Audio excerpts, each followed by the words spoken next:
يا أمة الصوماليين مeel walba oo joogtaan adduunka daafihiisa ciid wanaagsan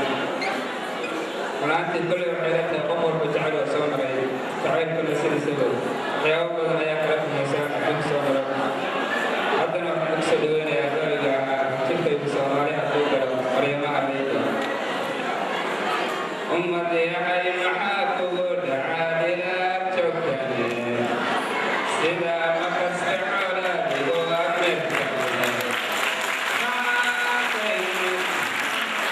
maankaygu merkadu jirayo Maryamo sharafe muxuubiyo kalgacalkambiyaa madsado meeldhexay tahay mooyimay ilaa qabtaamase anase modayo halkuu samowlahay u qoraybay maraysa manxane inan kale macaan shaqayn intaan dunida soo jogay abtirkaygu Soomaali hadduu galo Maryamaha Leyda abtirkaygu Soomaali hadduu galo Maryamaha Leyda in jacayl malagyaho muhaashiyo dhib leeyahayse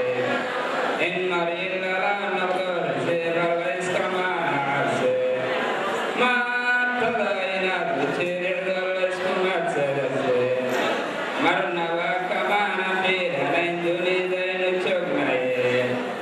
abtirkaygu Soomaali hadduu galo Maryamaha Leyda abtirkaygu Soomaali hadduu galo Maryamaha Leyda madaxweyne haddaan ahaan lahaa ama prime minister maalqabeen haddaan ahaan lahaa manisaan haysto Ameerika haddaan jiri lahaa ama ilaahayo cilma aan qabeen jacaylima kadedeme abtirkaygu Soomaali hadduu galo Maryamaha Leyda abtirkaygu Soomaali hadduu galo Maryamaha Leyda ummadanu ninkii mani haystay mudane ku dhahane maskiinuma macinaan xagtay kula istagane muxuubiyo kalgacalkambaryahan maarti u ahaye marag hadduu dhawaaqana midaani dhaagamale malaha aanan dareeminen bayd socdaanahaye abtirkaygu Soomaali hadduu galo Maryamaha Leyda abtirkaygu Soomaali hadduu galo Maryamaha Leyda Maryam way macaan tahay sidii miraajo ladeede ma halmaami karayo qalbigu way muhaanayaye maryanay markuu ruux dhahan soo hilmaanayaye maqnaashadeedii waan madluumayo mayr gadamaye hordaadana kamay marna way muuqataye markaan jiifa magay macaanoo igu tiraahdaye markaan soo jeglay cabaan gabi maraan ka toosaye abtirkaygu Soomaali hadduu galo Maryamaha Leyda abtirkaygu Soomaali hadduu galo Maryamaha Leyda asalaamu calaykum waraxmatullaahi wabarakaatuh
Cause